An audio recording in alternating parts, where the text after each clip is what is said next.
Okay, hello, everyone. This is Dr. Garrett Smith, also known as the Nutrition Detective around these here YouTube parts. And we have a cool show today. We've been on the PEA binge lately, and we're going to have another topic today. Yes, we are live, and we're going to go over PEA, or topical Palmitoylethanolamide, which we've gone over in a couple shows. We've been getting great feedback on it. Some people, actually, well, we'll just start with this. So the studies we're going to go over, we're going to cover the research on how topically applied, or as in to the skin applied, PEA has research on it relieving eczema, dermatitis, itching, neuralgia, as in nerve pain. It helps relieve mast cell overexpression, if you will, the histamine reactions that people have. And then we have a DIY recipe if you want to make some at home, until we have been working on, Kelsey and I have been formulating a new product with the same people that helped us formulate the magnesium lotion.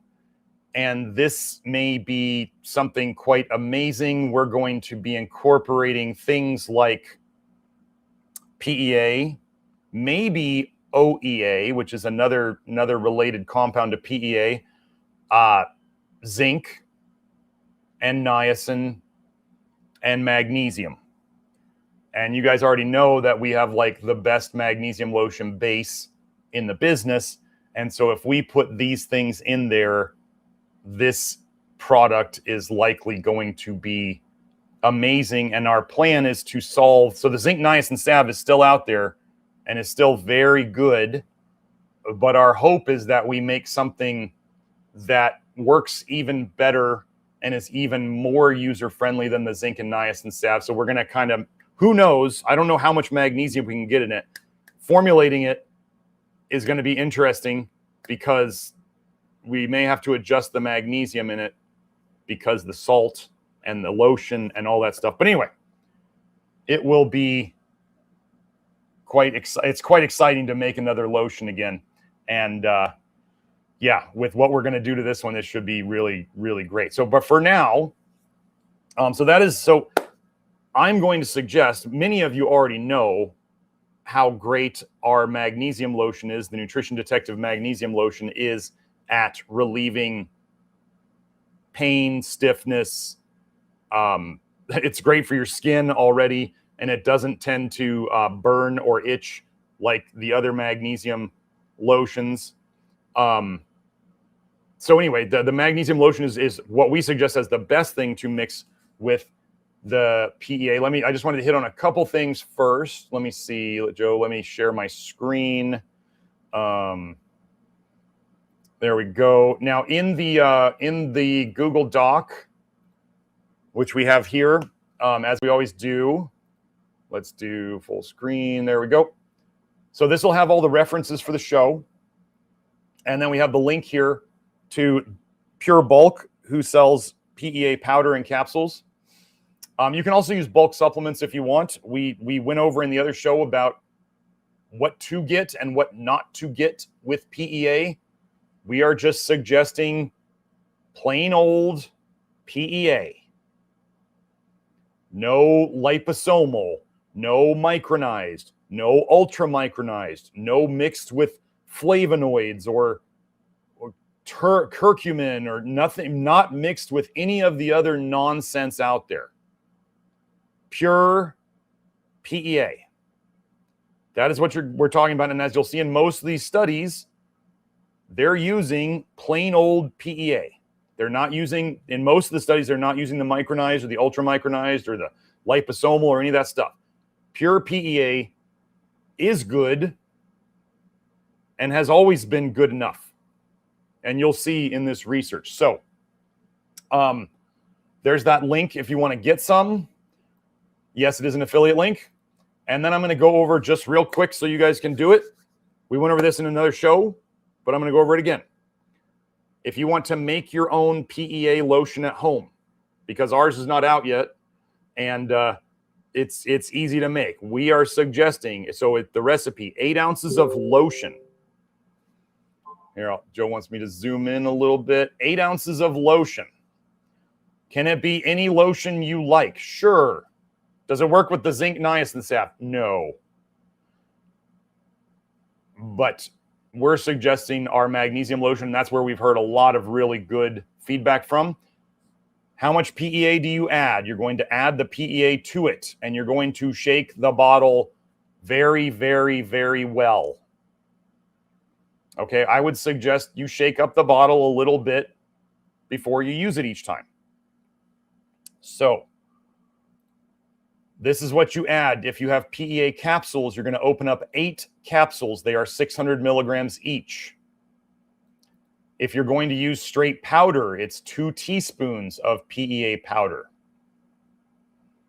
Or if you're the type who likes to measure it out on a milligram scale, it's 4,800 milligrams of it. So you can decide which way you want to go. Okay. And then what this makes, I believe, I'll just put it here, makes a 3, where's my percent PEA lotion. So as you'll see in the studies, there's 1%, there's 1.5%, there's 3%. We decided to go, since we know it works and we like it, we just decided to go with about the 3%. That's what we're shooting for in our lotion as well. And there are pre-made PEA lotions out there, but those of you who know, other products, you'll go and you'll look at those lotions and you'll be like, I don't like those ingredients. Because nobody else seems to care about, like, they're going to give you PEA, but they're going to make a crappy ingredient lotion. So I saw 2 quick questions that I wanted to hit on about PEA. Now, I'm not going to be hitting on a lot of chats today, and I'm only going to be hitting on PEA related ones. So if you really want a chat answered, you probably want to do a super chat and make it about PEA. I'm not going to be going through the live chat like I did before because I just don't have enough time today. So Cassidy asked, let me find it. Joe, let me find it. The one about, where was it? Do I think there could possibly be retracing symptoms when starting PEA? Yes, I do. As we've talked about before, I do believe the PEA is helping to clean out fatty tissues, and fatty tissues store fat-soluble or fat-storable toxins, and retracing is a releasing of toxins into the system.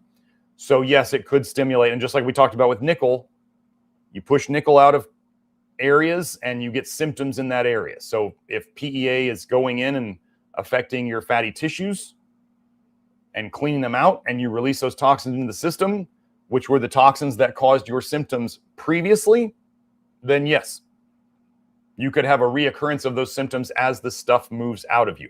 And that's going to take us into just the other quick question here. I took a lot of PEA in a day and got a migraine. I smoked marijuana in the past. Is that why? Well, the bigger thing, so am I going to say that it's because of the marijuana? Well, for those of you who have been following the legalization of marijuana,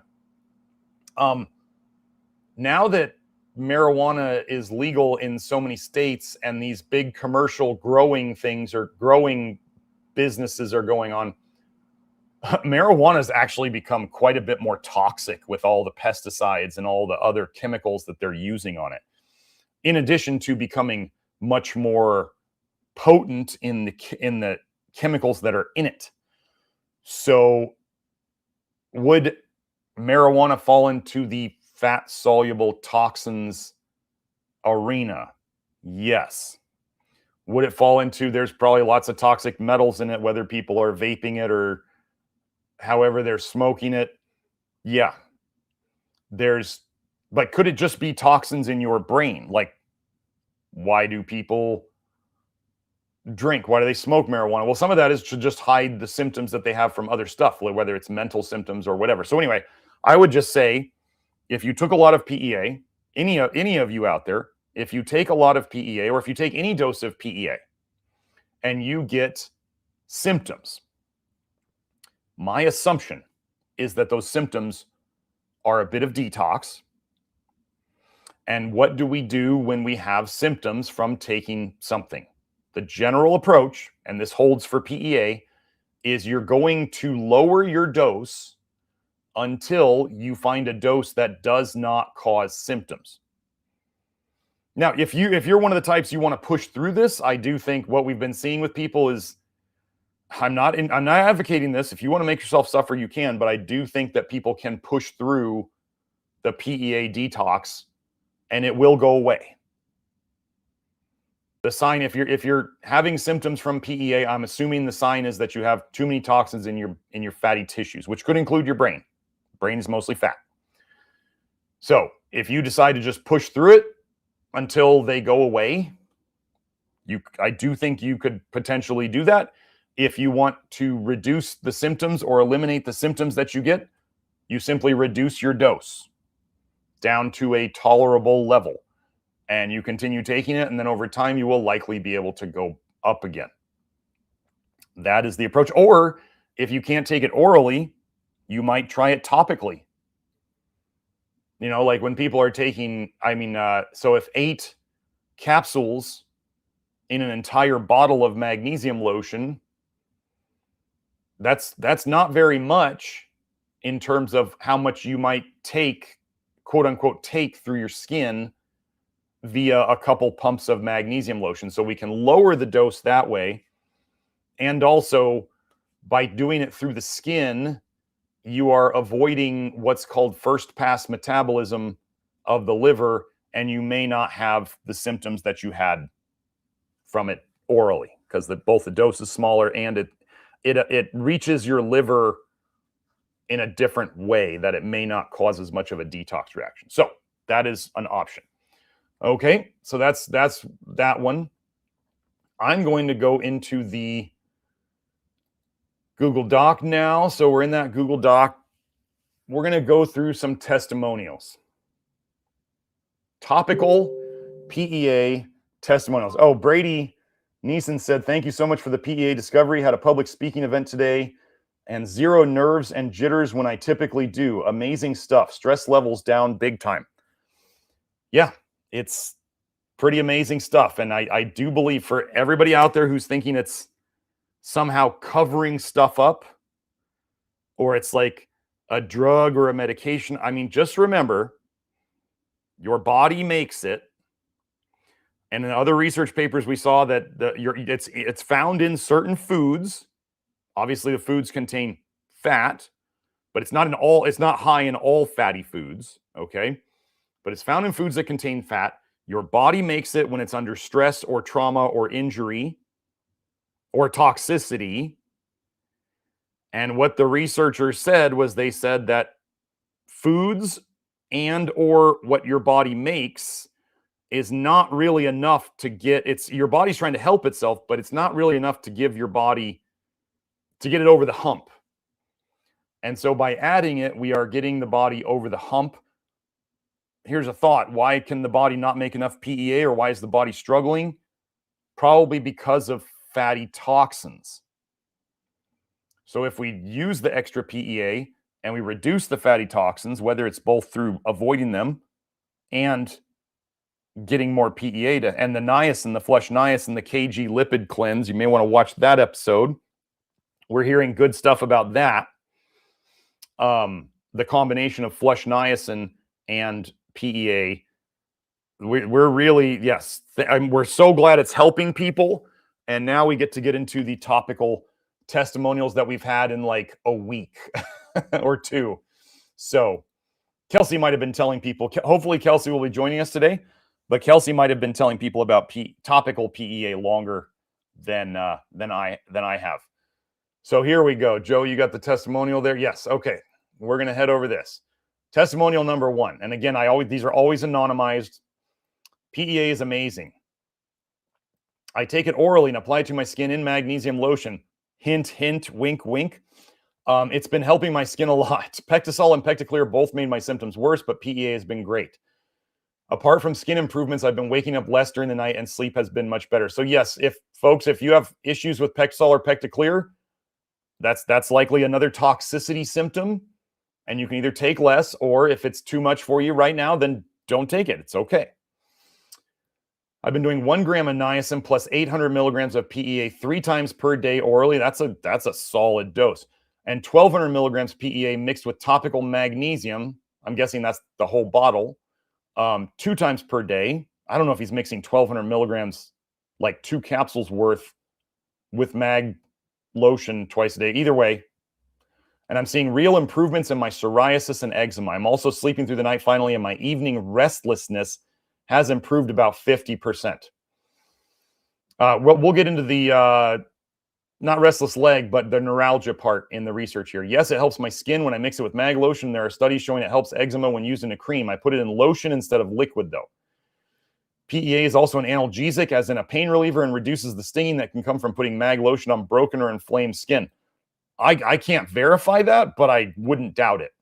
So if you have, even with our magnesium lotion, if you have itching or tingling or even like a little burny sensation from it, which is very rare, but it could happen, the PEA may just help that. And then wait until you see the studies. So, okay, so the if you want to use other magnesiums, like let's say you use the magnesium oil, which is really just a concentrated magnesium chloride in water, okay? That burns and itches and tingles and can really feel bad, especially if you have dry skin. Well, wait until you see the studies about what PEA in lotion does for dry skin, even more than a normal lotion. Okay? And it's funny, this testimonial is almost like, it almost seems, I'm joking about this because I didn't read this testimonial before I went over it, but it almost seems planted because he like goes through the research in his testimonial. I forgot to mention that my skin has been less itchy as well, about a 40% improvement since starting PEA a week ago. So in the research, we're going to go over. So this testimonial is basically showing what the research says. Research says it can help itching. Research says it helps eczema.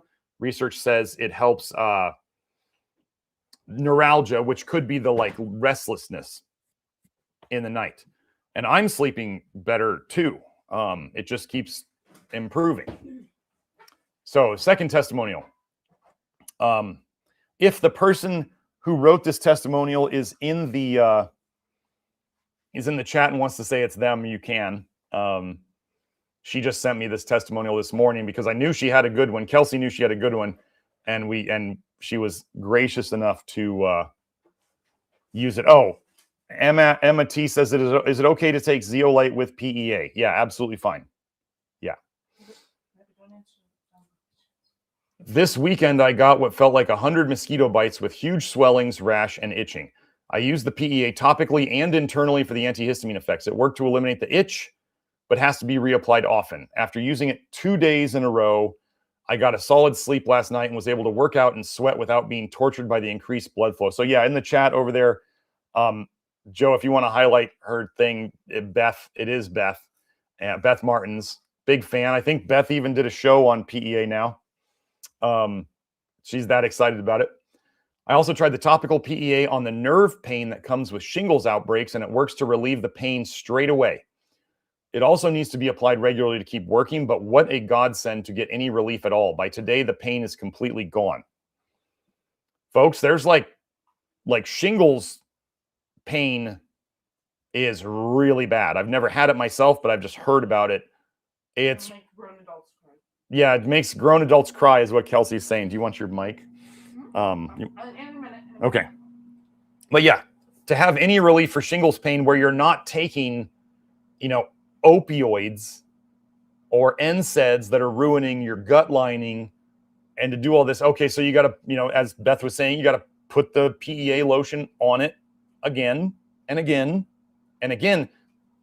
But think about this. Okay. Yeah, Beth was adding, they did a PEA Beth of Fresh Air episode on her channel. Beth, if you want to plug your channel in the live chat, you can. And she also said shingles pain is a showstopper. Yes. So think about this. Shingles, right? We're told it's a dormant virus in your nerve endings. And most of the time it just is in hiding, doing nothing, not causing any problems. And supposedly, you know, like 90% of us or 99% of us have this virus in us. And if you start going, okay, if 99% of us, okay, for you guys know how I feel about quote viruses. As in, I think the theory is not valid. Anyway, what if this shingles outbreak is really just a toxicity reaction along a nerve? And then as Beth is saying, you start putting, and we have postherpetic neuralgia research, literally, we're going to go over it today, and the PEA helps clean it out. So yeah, the toxicity doesn't go away with the first application necessarily. However, if you keep applying it, it goes away faster overall. Did you get the one that about the trigeminal neuralgia? No. That one's a showstopper too. Well, okay. All right. Now I'm going to have to find it. Oh, sorry. Okay. We'll find it later. And anyway, Hello, everybody. Oh, and here's Kelsey. Yes, she's here with me. Hello, hello, hello. So the third testimonial, I've yet to ingest any PEA. I use it daily on the rash/dermatitis area though, and it has shrunk. I'm still having to use hydrocortisone once a day to manage the itching though. That was about a month ago though. So I'm reaching out to see how if that person is doing even better now. Oh, so somebody else, AD 2483 added, from my experimentation, Joe, if you can find that one, if PEA causes headaches, increasing zeolite decreases the headaches. So, did we announce about the super chats? Yeah. Oh, okay. So let's get into, actually, you know what? I want to go, let me go find, was that a topical paper? Which one? The trigeminal PEA. neuralgia? Yes. Or was that oral? Probably oral. Okay, well, then I won't worry about it. Like a sachet. I think they did a sachet, and it's one of the papers that gave me the idea that to get the PEA all in the mouth. Well, if you want to find it on your phone and send it to me, sure. I can all right, do let's okay, so we're just going to start. We're going to go over the mechanism right here of PEA. So let me close that. Oh, Beth says hi. Yeah, Kelsey. Hi, Beth. Okay. Here we go. We're going to hit on some of the mechanisms because a lot of people want to know what's the mechanism. And we have effects of PEA on immunologically induced histamine, PGD2, and TNF alpha release from canine, as in dog, skin mast cells. So I want MCAS, everybody who talks about MCAS. MCAS, yeah, MCAS, yes. And that other nickel lady that talks about histamine. Yes. I haven't heard her talking about this stuff. Shanjak says, finally caught the live. Yes, we are here. So I want you to pay attention to this. It's not a cannabinoid. It's an endocannabinoid-like compound. So don't think that it's like you're going to go smoke weed and get it. It's not it's not a cannabinoid. It's an endocannabinoid, which means made inside the body like compound. So it's a similar compound. Like nicotine receptors. Yeah, similar compound to a group of compounds.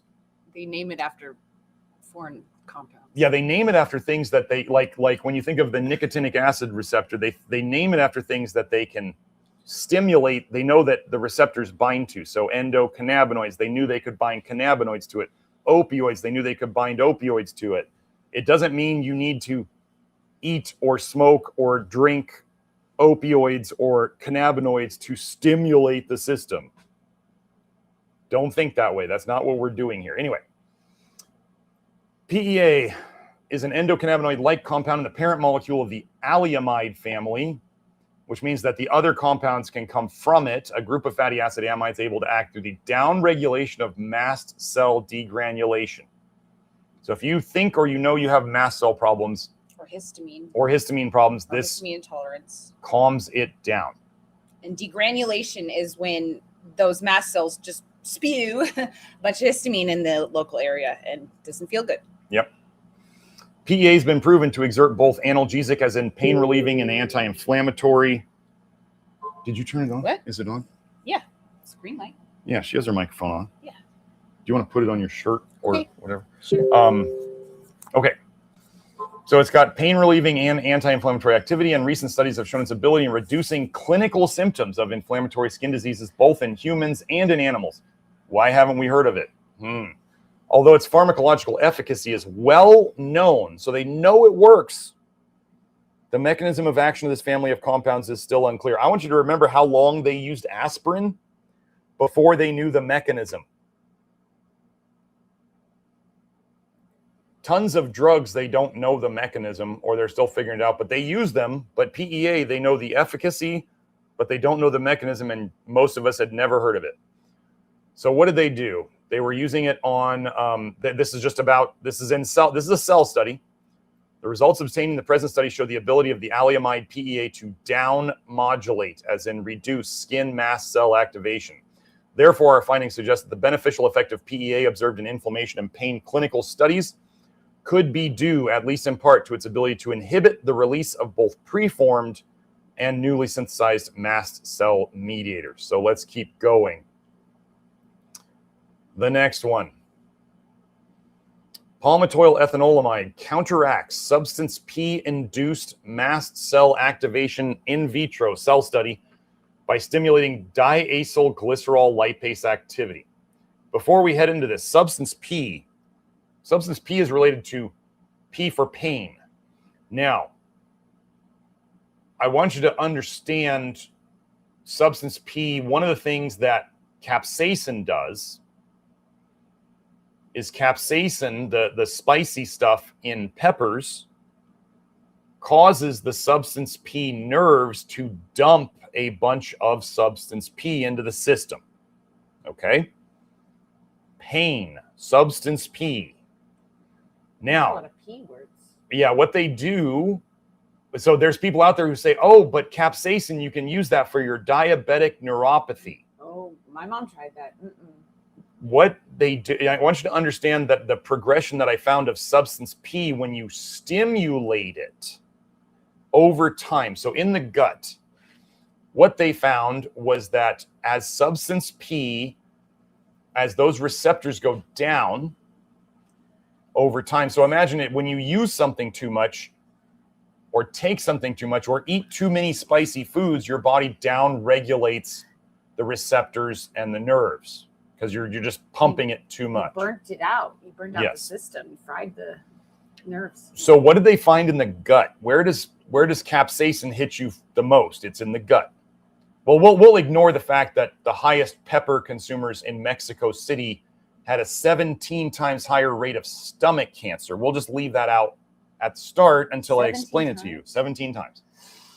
So substance P, what they found in polyps in the intestines was that they had less substance P than normal.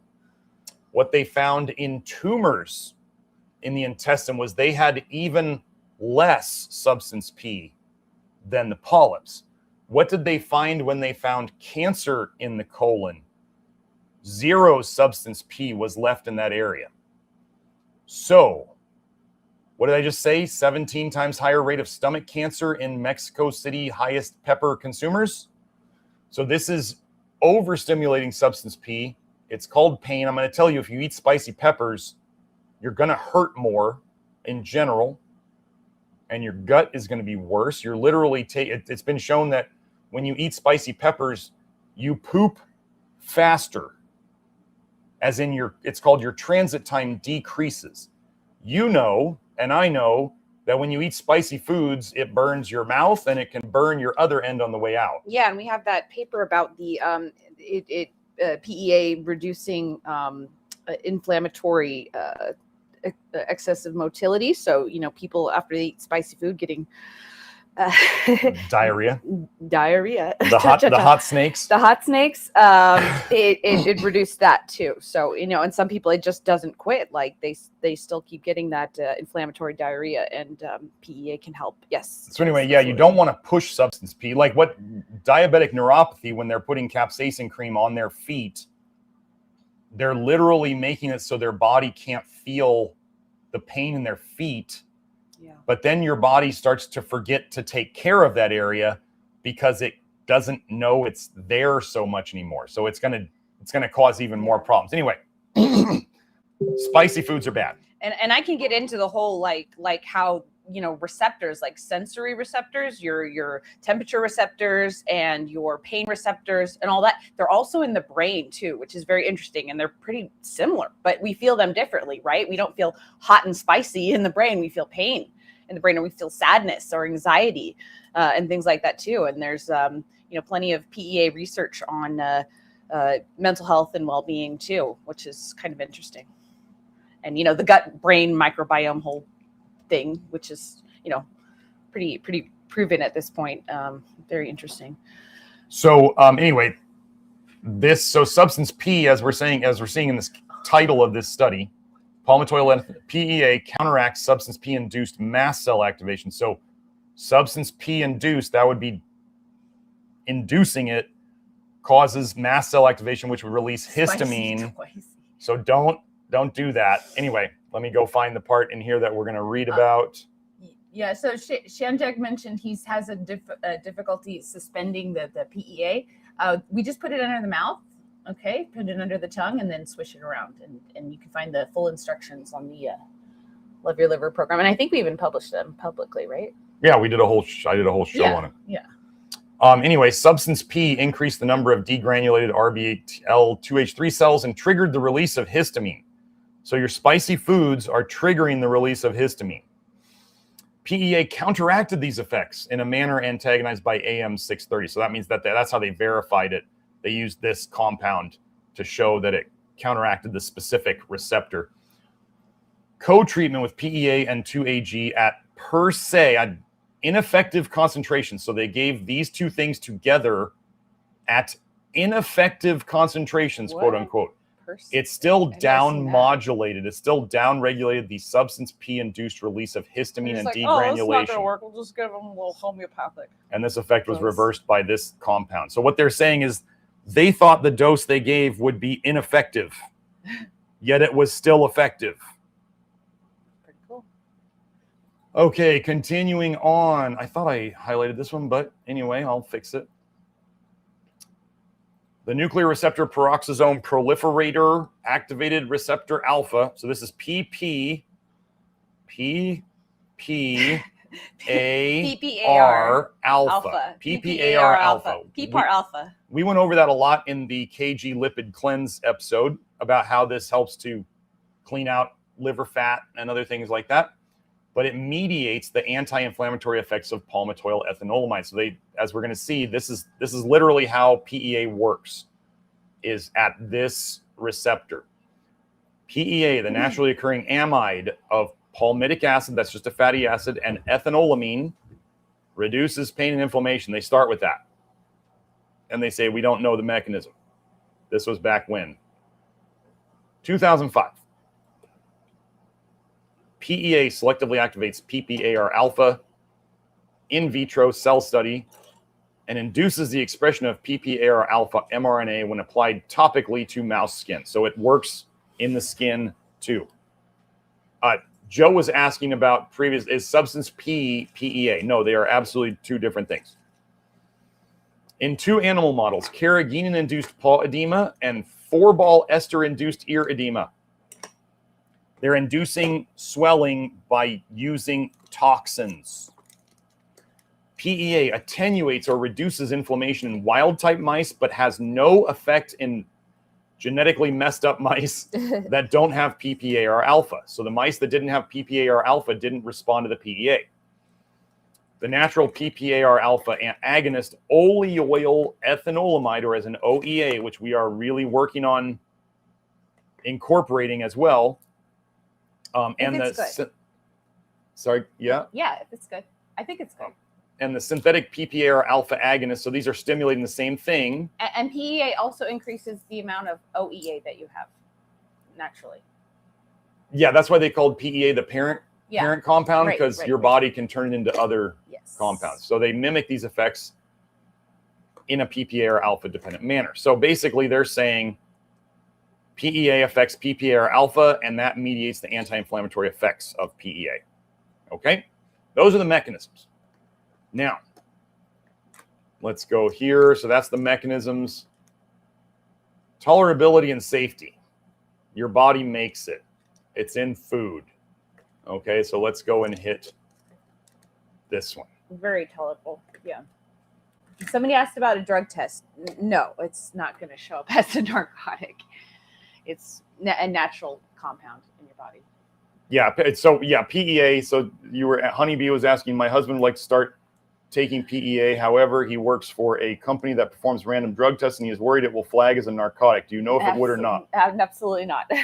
It's a naturally occurring compound in the body that is made every day. It's in peanuts. It's in eggs. It's in egg yolks. I mean, it's in foods. So if somebody was eating like one of these stupidly high egg diets and it was actually a problem, they'd know. So no. Remember, it's an endocannabinoid-like. It's not an endocannabinoid. Wait, no, but it is an endocannabinoid. It's just not a cannabinoid. It's not an exogenous. Oh, right. It's not an exogenous cannabinoid, or is that an exocannabinoid? Anyway, no, your body makes this. So if it was, remember, it's in food and your body makes it. So if it was going to trigger anything, it would have already triggered it for other people long before this. Okay. Tolerability profile of topical cannabidiol, that's CBD. The latest, the latest money laundering store scheme, the CBD stores, and PEA, a compilation of single center randomized evaluator blinded clinical and in vitro studies in normal skin. So they're looking to see how tolerable it is. The purpose was to assess the tolerability of several commercial topical formulations containing CBD and PEA on the skin of healthy human participants, not eczema people. This is all just normal people. Now, they're testing for eye toxicity as well. Oh. With a egg membrane model. Anyway, pay attention here.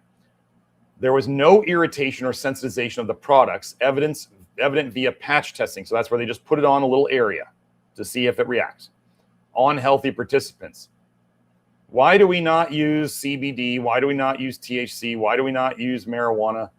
Additionally, mild phototoxicity as an they're talking about eye sensitivity to light of a hemp seed oil product was found at the 48-hour time point compared with the negative control.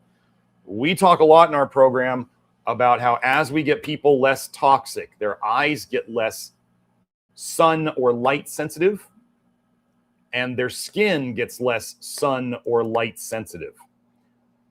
The things out there that people know can help with these types of sensitivity are reducing your vitamin A toxicity and reducing your consumption of seed oils. We also had that one about PEA protecting against retinaldehyde-induced damage in the eye. That was cool. Yeah. Yeah. Yeah, the vitamin A damage in the eye. Yep. So yeah. So what do we have here? The specific formulations of CBD and PEA containing products are non-irritating and non-sensitizing in healthy adults, and further encourage similar research assessing their long-term safety and efficacy in human participants with dermatological or skin diseases. So now we are going on to itching. We already had that testimonial on itching. Oh. What were you saying? I was going to make a joke. Oh. I was going to say, I was going to say it. As published in the journal, duh. Right. Yeah. So, okay, so we're on topical cannabinoid agonists. So this is something that stimulates the endocannabinoid system. So an effective new possibility for treating chronic pruritus, which is itching.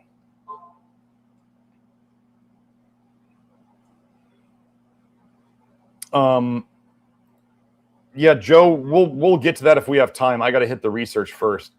So those of you who are asking questions about can you use PEA this way or can you use PEA that way, we'll hit on that if we have time. If we have time, yeah. So what do we have here? An open application observation, 22 patients with, what is that? Prurigo. Joe, can you go look up what prurigo is? I know pruritus is That itching. sounds like itch, yeah. Prurigo, But- like impetigo? That's just, I've never seen that word before. Mm. Anyway, lichen simplex, and then they have pruritus again. Oh. Applied an emollient cream containing PEA. Look at these stats. Why isn't this in like every lotion? In 14 out of 22 patients, a good anti-pruritic effect could be documented. That's 2/3. Yeah. The average reduction in itch was 86.4%. And it's not suppressing. It's not a drug. Nope. It's not just numbing it. So yeah, and you guys, like when I was figuring this topical stuff out, you know, because I brought the PEA to Dr. Smith's attention, I like to brag, but there's hardly any PEA creams out there, and that's why we're giving you a recipe to make it with our lotion, because you know our lotion's the best, we think, of course, and we're a little biased, but you know.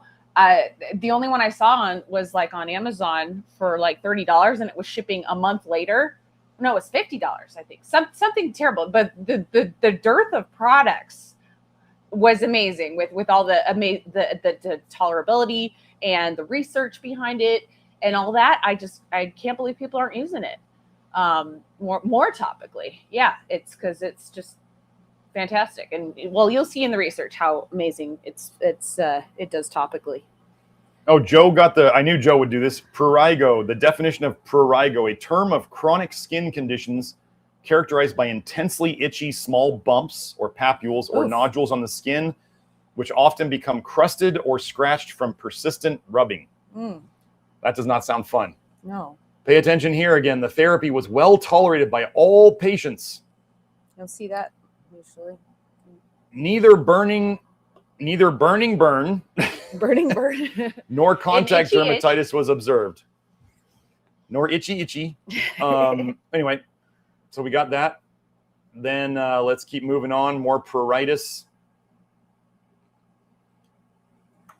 Efficacy of body lotion containing N-palmitoylethanolamide in subjects with chronic pruritus due to dry skin. A dermato-cosmetic study. Actually, this one did not have an abstract, and I didn't have time to go to Sci-Hub to find it, and it didn't have an abstract on PubMed or here, but you're going to see the patterns of this. We've so got plenty more research. Did another study on pruritus. Yeah, and I don't know if you got this one, but there was one about the barrier, and what one way is that scientists can test the integrity of your skin barrier, which is really important, right? We got to keep the dirt out and toxins out as much as possible.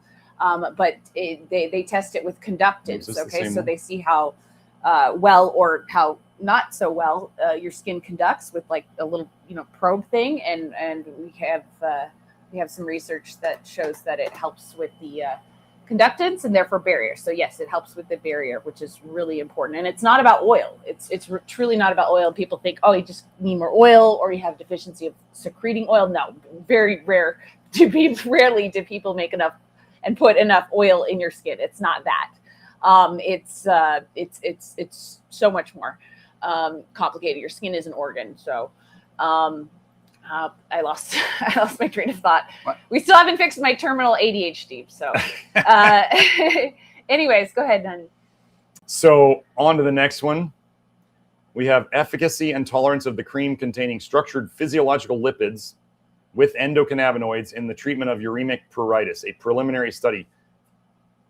Uremic pruritus is itching caused by the kidneys failing. Mm-hmm.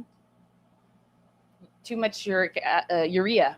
Yes, too much urea like in the and they get crusty on their face. Yeah, which is pea crystals. So this is a detox problem, right? They're having a problem of detox, which, if you didn't know, pruritus or itching is one of the. I'm not okay. So here's an important thing to understand: you can get itching from all sorts of reasons. When people have liver disease, itching, pruritus is a extremely common symptom of it. When women are pregnant and their liver can't keep up with all the detox of, waste materials of literally making a baby and all the extra hormones that they make that they can't clean out, they get itching. When people's kidneys are failing, as they are here, they get itching. So I'm not saying if you have dry skin, and you have itching, I'm not saying that's what's happening, but well, if you're having skin problems, you're having detox problems. So here we go. Joe, can you make a note? Yes, thank you. Here we go. Uremic pruritus is still a common phenomenon in patients with end-stage renal failure. However, there is no effective treatment of choice for this condition. No effective treatment of choice for this condition. This study was undertaken to evaluate the efficacy and tolerance of the cream with structured physiological lipids, and endogenous cannabinoids in controlling pruritus in patients on maintenance hemodialysis. 21 subjects with uremic pruritus completed the trial. All patients applied the tested cream twice daily for a period of 3 weeks. Pruritus, as in itching, was evaluated using 2 pruritus scoring methods, standard visual analog scale and a questionnaire method. Moreover, all patients had dry skin scored according to the 5-point scale. Global pruritus and xerosis, that's dry skin, were examined before the trial on study visits at weekly intervals and on follow-up visit performed 2 weeks of study after 2 weeks of study discontinuation. After 3 weeks of therapy, pruritus was completely eliminated in 8 of the 22 people. So we went from no effective treatment of choice for this condition to completely eliminating it in 8 of 22 patients. Itching evaluation by both scales revealed significant reduction of pruritus scores during the tested product application. At the beginning of the trial, there was no significant correlation between the intensity of dry skin and the severity of the itching. The 3-week treatment period resulted in complete reduction of dry skin in 17 of the 22 patients, while xerosis scores, dry skin scores, were significantly reduced throughout the study period. The test product was very well tolerated by all patients. The test product appeared to be effective in reducing both pruritus and xerosis in hemodialysis patients. So the idea here is that it is actually literally helping to detox things, which is why it's reducing the load on the kidneys and why it's helping in hemodialysis patients by itself. Okay. Okay, so let's keep going.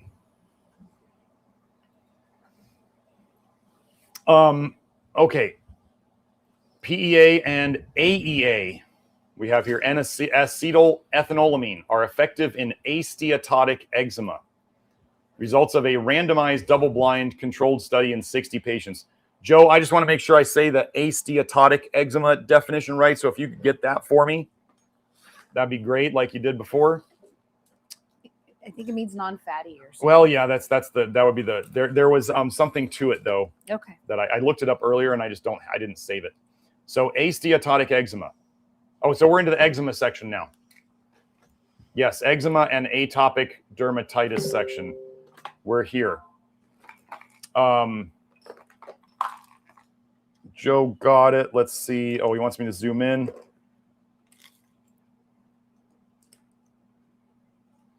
Is that too much? No, we're good. Oh, fine. We'll accept it. Okay. It is characterized by itchy, dry, rough, and scaling skin. The treatments for AE are mainly emollients, usually containing urea, lactic acid, or a lactate salt. PEA and AEA are both endogenous lipids. That means they're made within the body, used as novel therapeutic tools in the treatment of many skin diseases. The purpose of the study was to compare a PEA-AEA emollient with a traditional emollient in the treatment of asteatotic eczema. What were the results? They showed that although some aspects were improved in both groups, the group using the emollient containing PEA and AEA presented a better skin surface change in capacitance. However, the most impressive finding was the ability of the PEA and AEA emollient to increase the 5 Hertz current perception threshold to a normal level after 7 days, with a significant difference between values at baseline and after 14 days. Yeah, that's the electrical signal, the capacitance. Yes, the electrical signal through the skin. Mm-hmm. You could say that might be related to fixing the barrier function of it and, fixing wires that connect to each other, if you will. A current perception threshold of 5 Hz was positively and significantly correlated with skin surface hydration and negatively correlated with transepidermal water loss in the PEA/AEA emollient group. So, as they said, they saw it increased the 5 Hz threshold to a normal level after 7 days. So doing that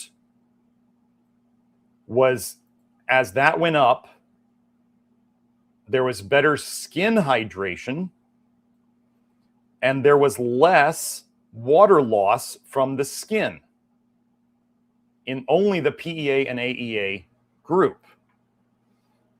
Compared with traditional emollients, regular application of a topical PEA and AEA emollient could improve both passive and active skin functions simultaneously. You don't hear about that anywhere else. So let's go to another one. Oh, Beth was adding, when she had cancer, she had chronic skin itching. Yes. Skin itching is a toxicity problem, folks. Next one, use of a PEA containing non-steroidal cream for treating atopic dermatitis. Impact on the duration of response and time between flares. Time between flares. Guess what it's going to do? Let's see. Was there anything I wanted to read in here? Oh, that was the study we just went over. PEA was also shown to downregulate the expression of IL-4, interleukin-4, another marker of inflammation.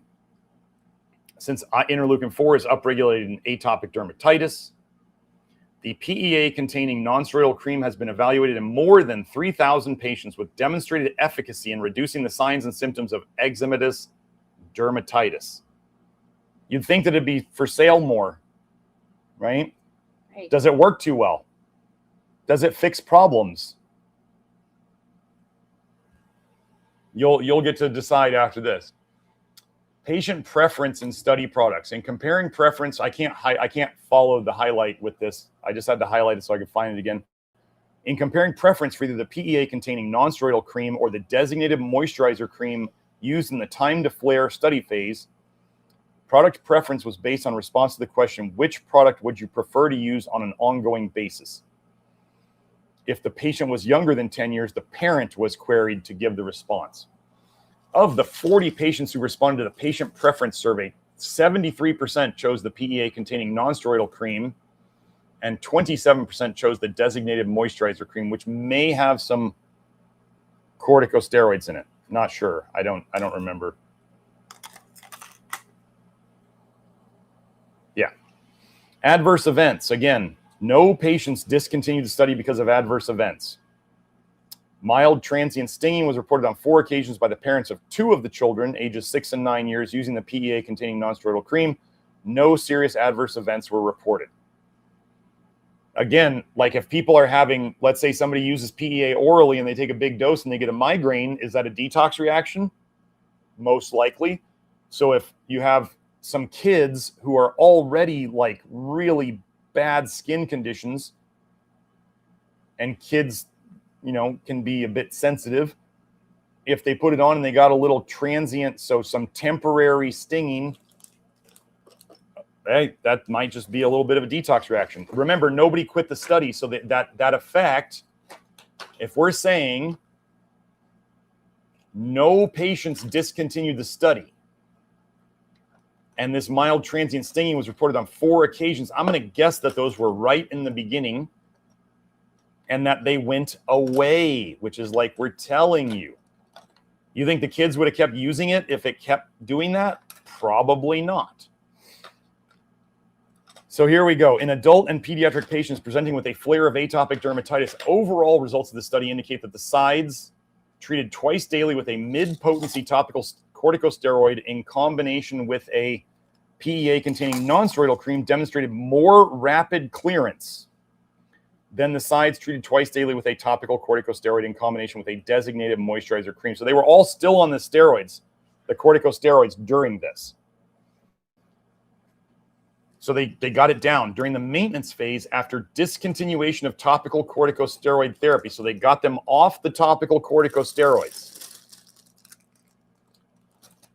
The average time to flaring again was prolonged on the sides treated with the PEA containing non-steroidal cream by 28.9 and 28.2 days in children and adults respectively, as compared with the sides treated with the designated moisturizer cream. So it took the dermatitis a month longer to come back in the people who got the PEA. That's the opposite of a withdrawal reaction. You understand? This is something that accumulated in a good way in the system and kept the problem away longer. So the root cause of this problem, dietary, toxicity, stuff that, you know, detergent on the skin, whatever the causes were, they didn't remove the cause. What they did was they treated it, and locally they reduced whatever was going on there, and that effect stuck around. I showed you guys research on oral PEA having a lasting response in people on another episode. I forget which episode it was. But anyway, this is why I don't think it's like a duration paradox. Things do not get worse the longer somebody's on it. The effects compound and get greater. Again, I'm going to say it again. We're seeing people who go to the gym, like they're doing more sets and higher volume, and they're needing less rest. And it's like physical performance is slowly and steadily improving. As an example, I've been having lots of things going on, including moving myself up to northern Idaho, and I hadn't gotten a gym workout in 2 weeks. Like, I had not gone to the gym to do my specific Judd lean hard type workout in 2 weeks. I went yesterday. Every single lift went up in weights or reps, or every single lift improved. I'm 50 years old. That's not supposed to happen. Like, you're supposed to have to put in a lot more time to have that happen. So, and that's you know, having changed my entire situation. So that would take a toll as well. So what I'm telling you is PEA is good. I saw the chat about somebody's worried about a duration paradox. It's made by your body. It's in foods, and we have not seen it. Okay. There's the detox reactions at the start. Remember, we're looking for, what we don't want is really strong, good responses at the start that then fade or turn bad on people. Yeah, and there was one study that 5 months later they checked in on him and the PEA still had helped. Yeah, when they checked in on him, they stopped it, and 5 months after they had stopped, they had less pain. Actually, that was the one I was talking about. Yeah, they had lower pain still 5 months later. Or nicotinic acid, 10 years later after taking high dose nicotinic acid, they still had protection from it. Yeah, the 9-year 15% lower stroke risk, and I think it was cardiovascular risk. It was either 20 or 25% lower risk of heart disease. 9 years after they stopped taking it, after they took it for 6 years. So PEA and niacin are definitely falling into the same, they give lasting benefits. Yeah. It's the opposite of the duration paradox. It's not making people worse over time. It's actually helping them long term. So I have no doubt about this. Okay, so continuing on. Another eczema study. I love how they use the word adjuvant here. This means in addition to. It doesn't mean it's unfortunate choice of words these days. Like a pokey adjuvant, like mercury or aluminum. So anyway, additional treatment of atopic eczema, assessment of an emollient or a lotion containing PEA, and they called it the ATOPA study. So this is a long one.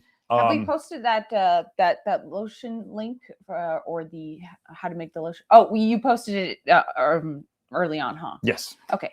Joe, if you wanted to post the magnesium lotion and the PEA lotion, if you're excited enough and you want to go ahead and get in your kitchen and make some, then that would be great. Yeah, the where to buy PEA and link to our lotion if you need to stock up. Yeah, that's all in the references, Doc. Oh, okay. If you want Okay. it. So the objective of this study was to yield data on the skincare properties of a cream with unique lamellar matrix containing PEA to assess the quality of life variables in patients with mild to moderate atopic eczema. You don't need a unique lamellar matrix. No. You just need a lotion. Okay. Settings in this multinational, multi-center, observational, non-controlled, prospective cohort study, patients between 2 and 70 years of age were enrolled. That's a lot of $5 words. All patients were supplied with the study product sufficient for treatment over the entire study period. Outcome was followed in periods between 3 and 7 days. So that's when they asked them questions. How you doing? And 4 and 6 weeks after the study starts. So at 1 week, 4 week, and 6 weeks. Data were gathered from doctor reports and patient self-assessments via patient questionnaires. Data from 2,456 patients entered the database. The mean examination intervals were 6 days for the 3 to 7 period and 38 days for the 4 to 6 week period. At the study end, intensities of erythema, that's skin redness, pruritus, that's itching, excoriation, I think that's actually ulceration or itching, and to the point where you're tearing up the skin. I don't know, Joe, if you want to find that word exactly so we can have it exactly right. Scaling, you guys know skin scaling. Lichenification, that's the hardening of the skin. And dryness were significantly reduced with a combined score reduction of 58.6% in the entire population, according to doctors' reports.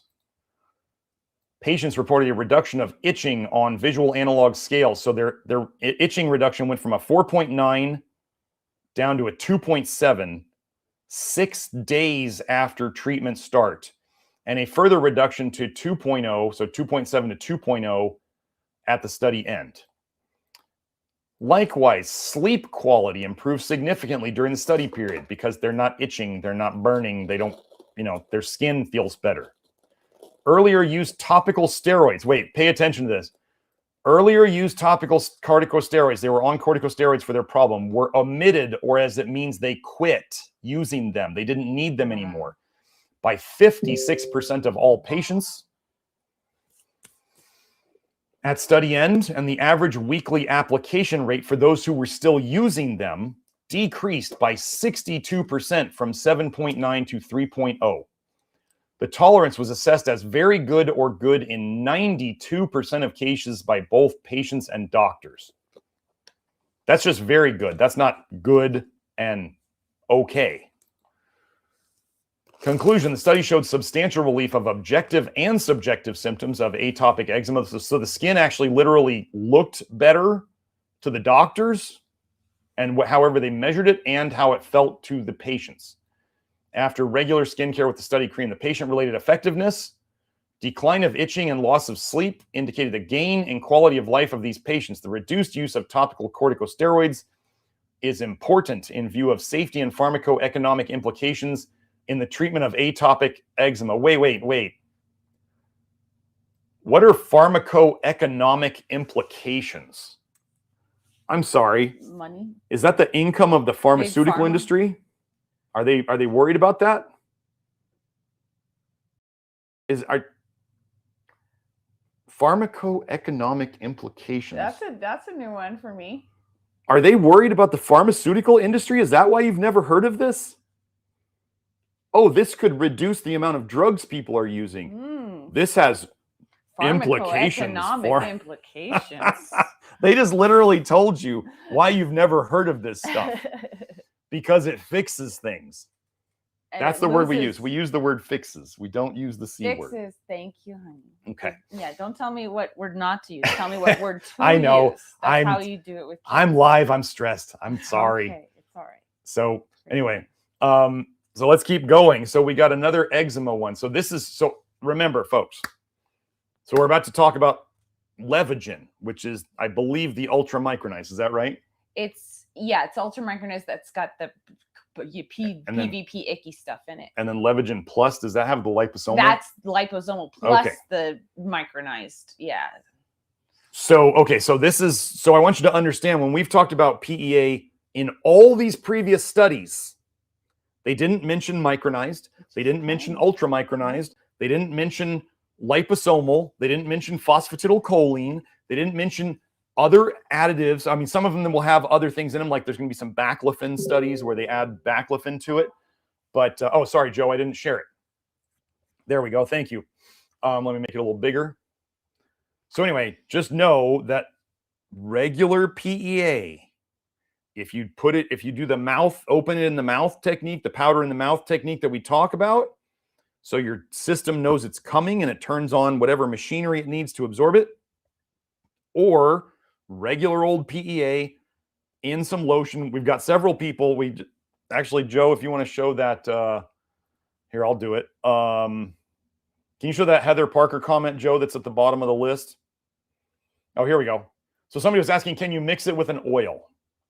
Heather Parker added, I've been mixing PEA with avocado oil for topical use. It's great and is impacting basal cell skin cancer in a positive way.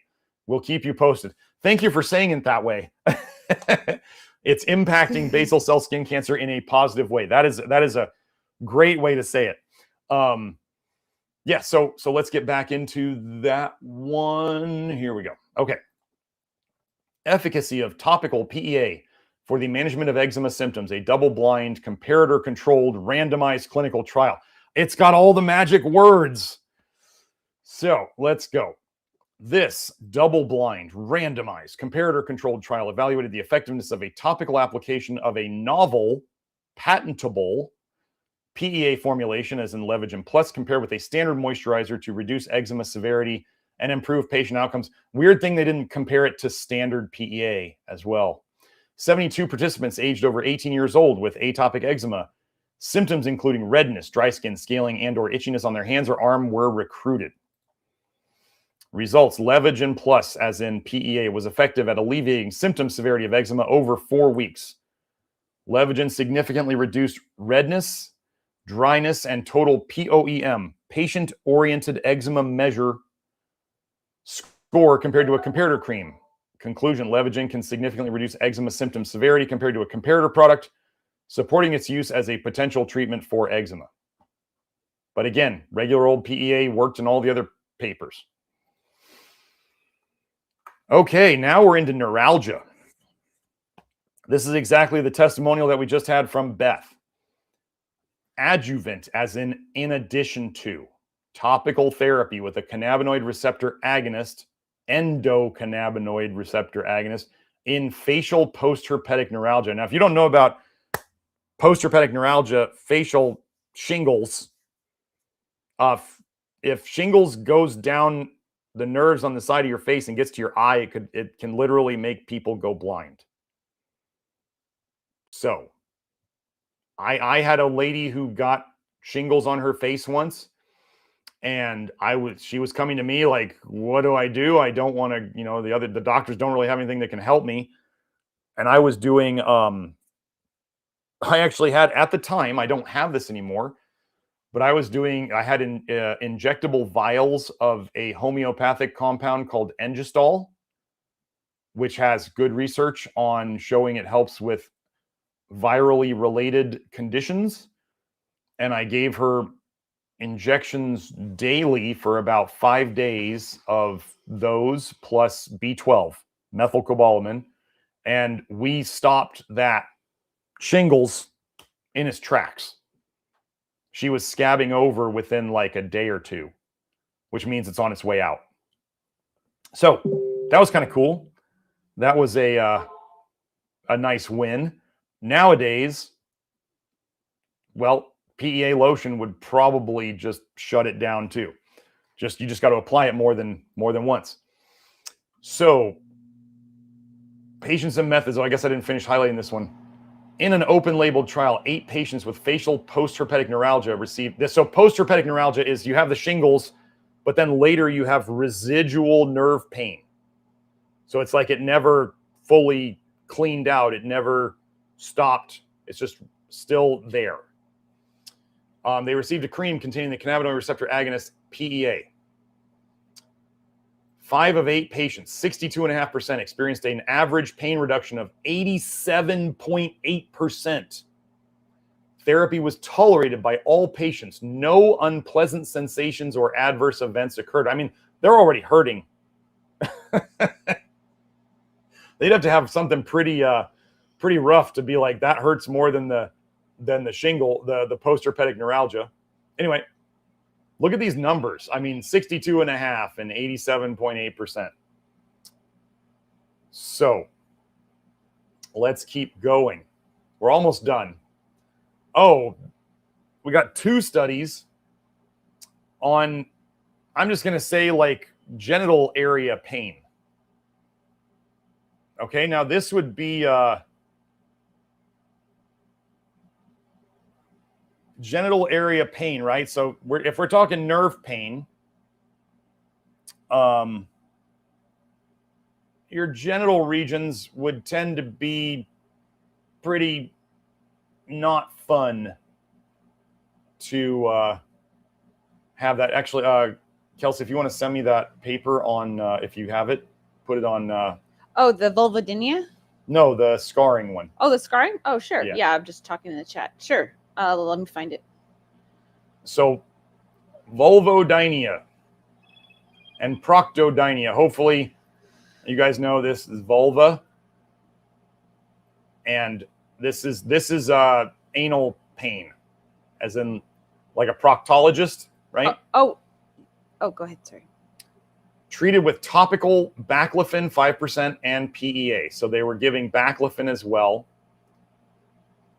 A 33-year-old woman with intractable, as in they can't help it. It's not getting better. It's not going away. Chronic vulvar, yes, and anal pain, had to abstain from sexual intercourse and could neither cycle, as in ride a bike, nor sit for more than 5 minutes. That sucks. But what about the pharmacoeconomic implications? Oh, yes, yes, right.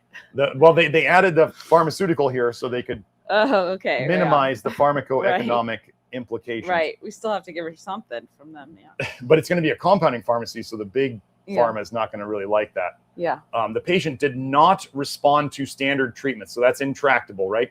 We prescribed a combination of topical baclofen 5% and PEA 400 milligrams 3 times daily. After 3 months, her symptoms decreased more than 50%, and sexual intercourse was possible again without pain.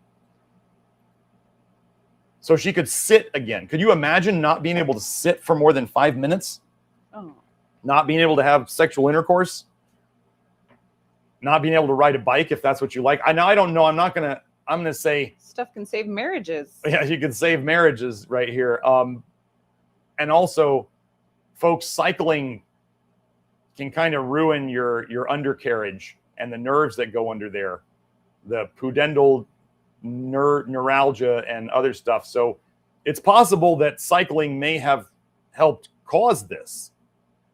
So just be very careful with your bike seats and, sitting on that area, which is not really designed to be sat on. Now, I'm saying this as I loved riding my bike. Okay, I found the link. You want me to put it on Telegram? Just send it to my Telegram. Or put it in the chat. Okay. Or you can put it in the chat. That's fine. Okay, that works too. All right. But I mean, so again, they added the baclofen, but PEA 400 milligrams. I think PEA was doing the heavy Are they doing? lifting, Well, let me just saying. make sure. Was this? All right. It's in no. the They're chat. doing okay. This was topical baclofen and PEA orally, I believe. Oh. Pretty sure that's what it Yeah, was. because they wouldn't. Yeah, otherwise they wouldn't give a milligram. They give it %. Yeah. Okay. Well, Anyway, still, so that's cool. an oral study, but Cool. still, let's go here and do. So they did a topical treatment again. Now this is topical. New topical treatment of vulvodynia, vulvar pain, based on the pathogenic role of crosstalk between nociceptors. Those are pain receptors. Immunocompetent cells. Those are immune system cells that actually work, and epithelial cells. Yeah, they gave a % here. Topical treatments of localized neuropathic pain as a nerve-originated syndromes in general are mostly neglected. neglected by doctors. How do you neglect somebody's imagine pain? this lucky 33-year-old woman who finally found a doctor who cared enough to look and try. Hey, you want to try this? Right. Yeah, and compound something for her. Just one lady. How many thousands of women? Oh, wait, sorry, have Joe. stuff I'm not, like this. Now we're on it. Sorry, Joe. Yes. Okay. So doctors are neglecting patients. Imagine that. Mainly due to the fact that most pain physicians expect that a topical formulation. Show the top. Work. Oh, anyway, here's the title. Joe wanted me to show that again. And then we come down here. So they're neglected mainly due to the fact that most pain physicians expect that a topical formulation needs to result in a transdermal delivery of the active compounds. No. Okay, this is how silly conventional medicine is. They're like, if we can't, this is what they do about magnesium push lotion. It through. This is what they do exactly with magnesium lotion. So they'll say, oh, but we don't see the serum magnesium level rise after we apply topical magnesium. And the patient's sitting there going, oh my gosh, doc, the area feels so much better. The pain and the stiffness is better. I'm sleeping better. And the doctors are like, but it didn't raise your serum magnesium level, so therefore it cannot possibly work. You must be imagining stuff. Yeah. Or the micronized and liposomal PEA. Yeah. They're saying it's poor absorbed. It's not going to work. Right. But so yeah, we're seeing all these studies with regular PEA and it's working. Even topically. And then all of a sudden we have the patented PEAs come out and they're like, oh, it raises your serum levels 80% more. And we're like, but it didn't need to work before. Yep. So is that even necessary? You want to know why magnesium topically doesn't raise your serum levels of magnesium? It's because your body is so deficient. And all of you who have used it. Your bones need it too. They suck it up. Right. If you feel better from magnesium lotion, it is I'm going to basically say it is guaranteed that you need more magnesium, which means all the cells in your body need more magnesium. What areas benefit the most? Painful areas, stiff areas, aching areas. Put the magnesium lotion on your skin.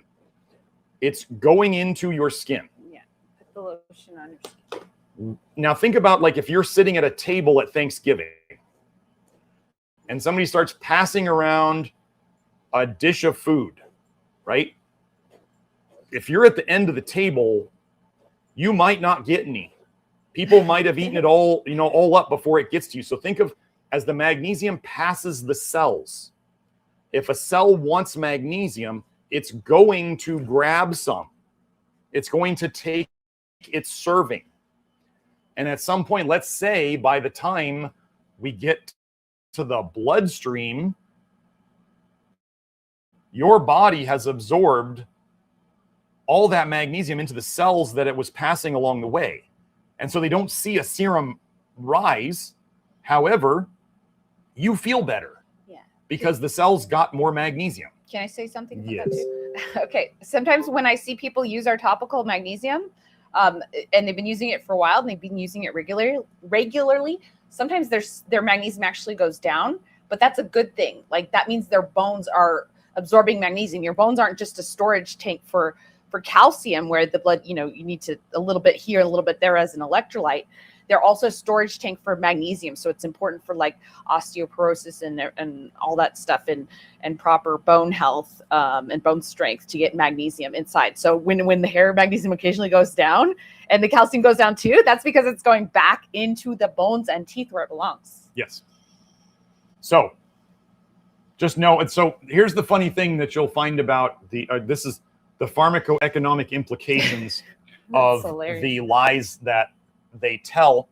So a couple years ago, pharmaceutical industry was talking about how important and how the potential of transdermal drug delivery. So they're saying that they know that you can absorb drugs through your skin. And then they'll be like, magnesium lotion can't possibly work. It's just the massaging you're doing to your skin that helps you sleep better and feel better.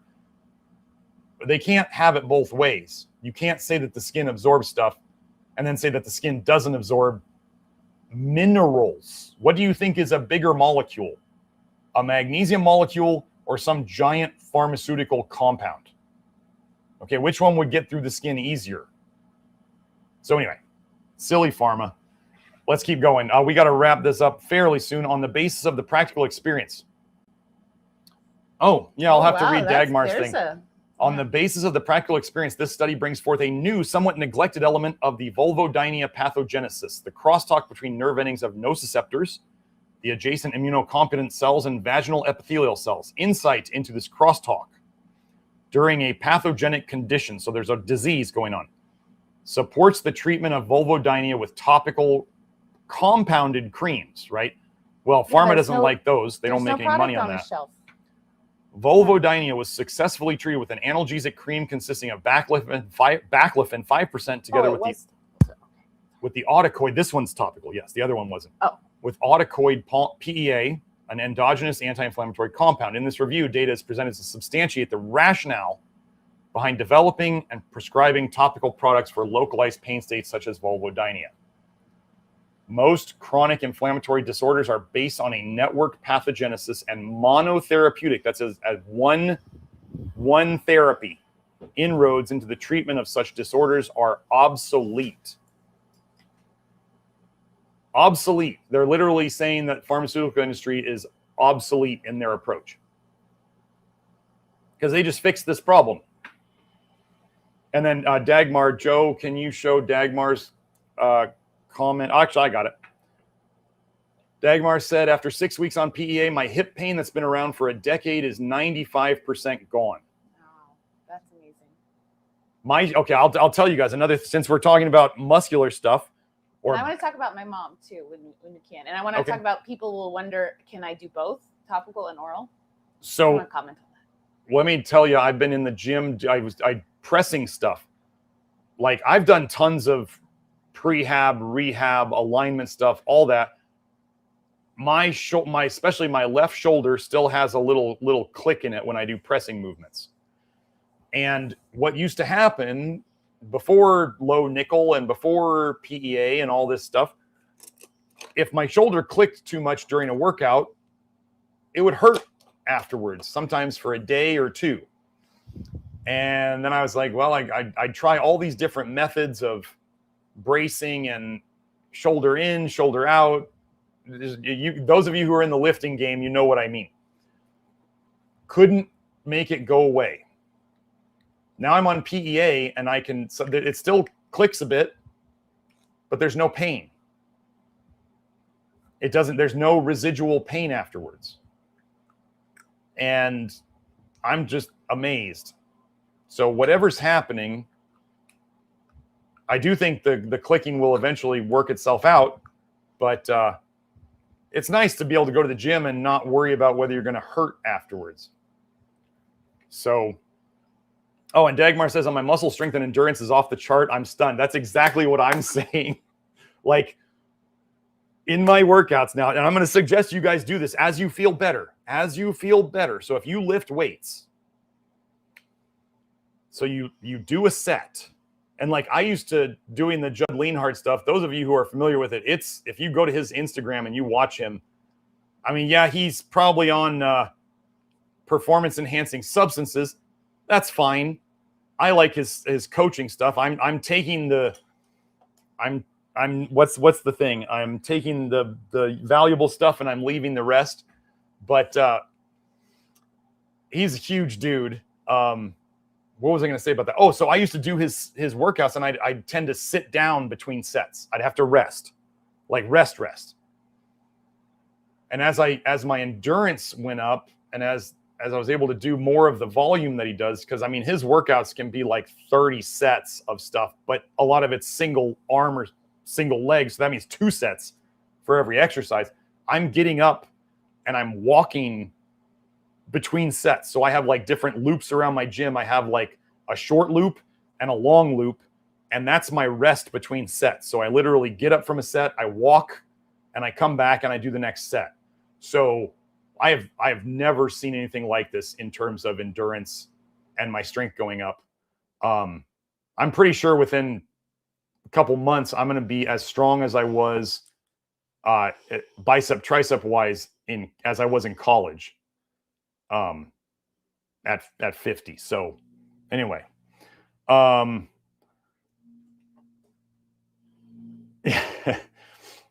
so okay, so let me find that study that Kelsey did, or Kelsey found. Okay, so Kelsey just sent me this paper.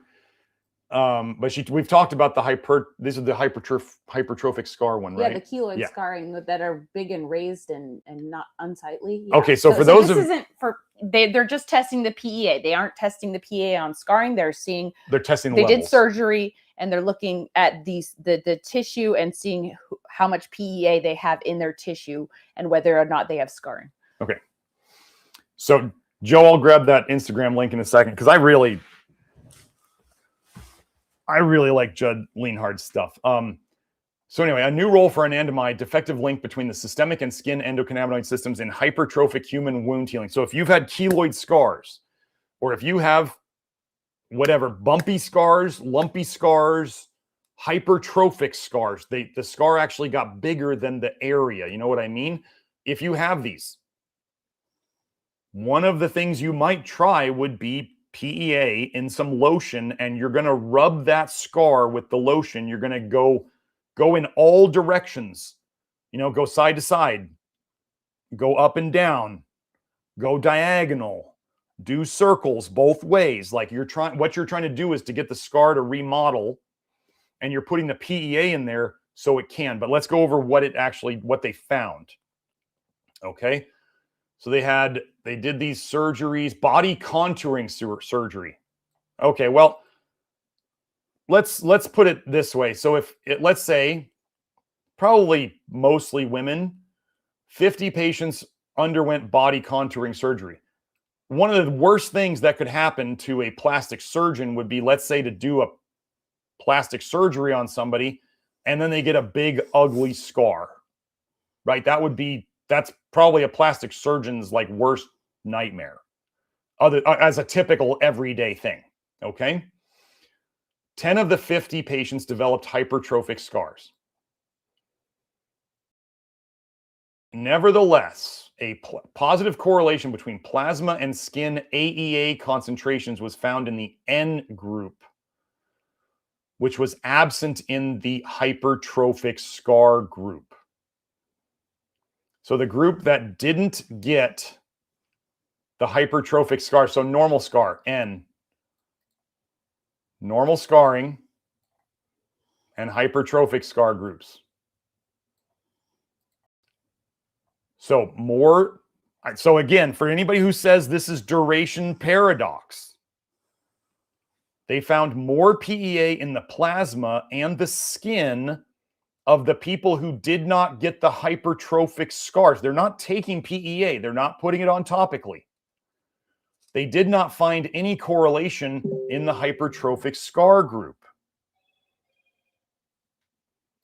Okay.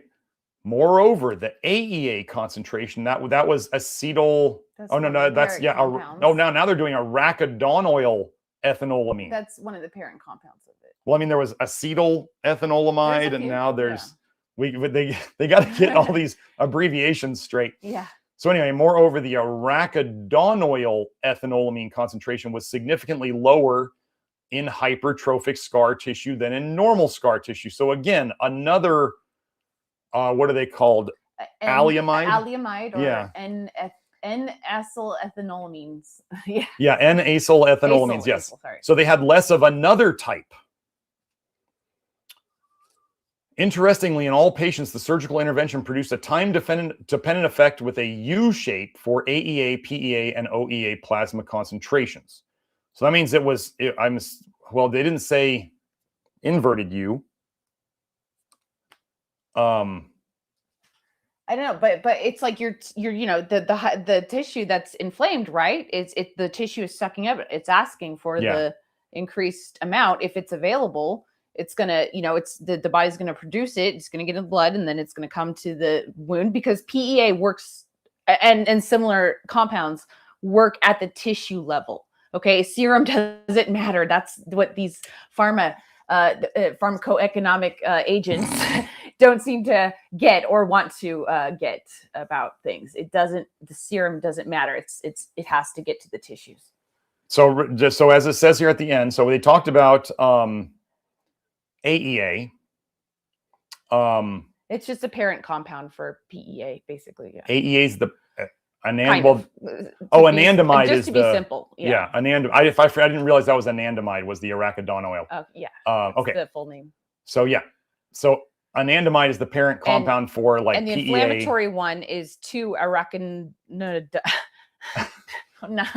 Is that the glycerol one? 2-AG is 2-AG. the irritating one. Okay. So typically you have too much of that and not enough of the soft calming yin energy stuff. So yeah, 2-AG is like yang, and then AEA and anandamide and PEA are like yin. Okay. Well, so anyway, AEA appears to be the most likely candidate for this link, which is deficient in patients with hypertrophic scars. So, yeah. PEA.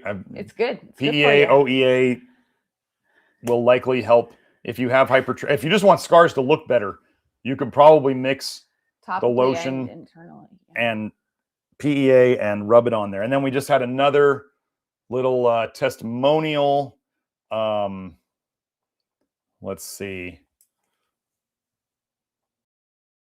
Intuitive IFS therapy said my itching is much reduced. I put PEA powder in my mag lotion and we'll put some on my homemade deodorant cream as well for good measure. I'm assuming that's what DO means. So yeah. Let me just see. Bye, Beth. Thank you for being here. Let's see. Well, will it help liver spots and freckles to fade on my face? I haven't looked at that yet about I now I'm interested. Thank you for that. That's a great question. Oh, here, so let me do this. You're gonna what would you call it? Hyperpigmentation, PubMed, PEA.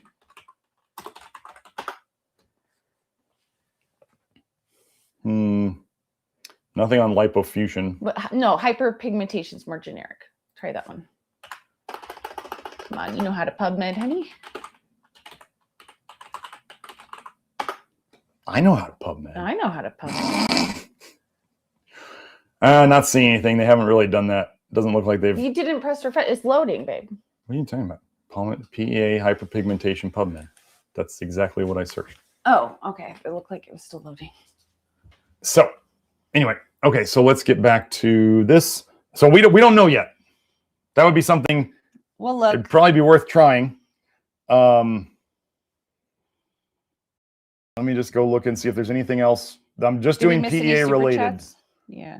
Oh, there was a super chat. Yes, let me get to Tommy's. Okay, so I kind of did this along the way. Thank you for the super chat, Tommy. He says, hi, Doc. My biggest concern here is duration paradox. How are you ruling this out? I can't find any long-term studies. Regards. We're going by the fact that, again, multiple indicators. It's made by the body. As you just saw, it's deficient in hypertrophic scars. It's in foods. There's long-term residual positive effects of people taking it, very much like niacin. That's the residual effects. And then the fact that they specifically say in the research there's no withdrawals. There doesn't seem to be any tolerance issues, as in people needing more over time to get the effect. And it's just, we haven't seen anything to indicate duration paradox. And even still, I mean, I don't believe there's any duration paradox, but even still, if this was... We're kind of, suffering from our own success talking about the duration paradox. Yeah. We're now getting accused of it. Right. So, yeah. It's just, there's nothing that indicates that it's a problem long-term. I can't find anything. So, and there's not people out there who are coming in. Let's say we're not having people come to the live chat or the comments saying, I took PEA for a year and it completely wrecked my health. We're not seeing any of that. It's not like methylene blue where people are coming back going, oh my gosh, this was the best thing when I started taking it. And now it's like completely ruined my life and my health and my brain. And now I'm addicted to it. Like, I literally had a comment on one of my YouTube videos where somebody says, I am literally stuck taking copper and vitamin D, and I think it was calcium, and they said I cannot get off of them. Oh. I talked about that in the calcium episode, where somebody, as they started taking calcium, they got benefits, and they had to take more and more to keep getting the benefits. And then when they tried, then they realized that they were getting negative symptoms too. But if they tried to stop the calcium, their negative symptoms got even worse. So they had to wean off the calcium.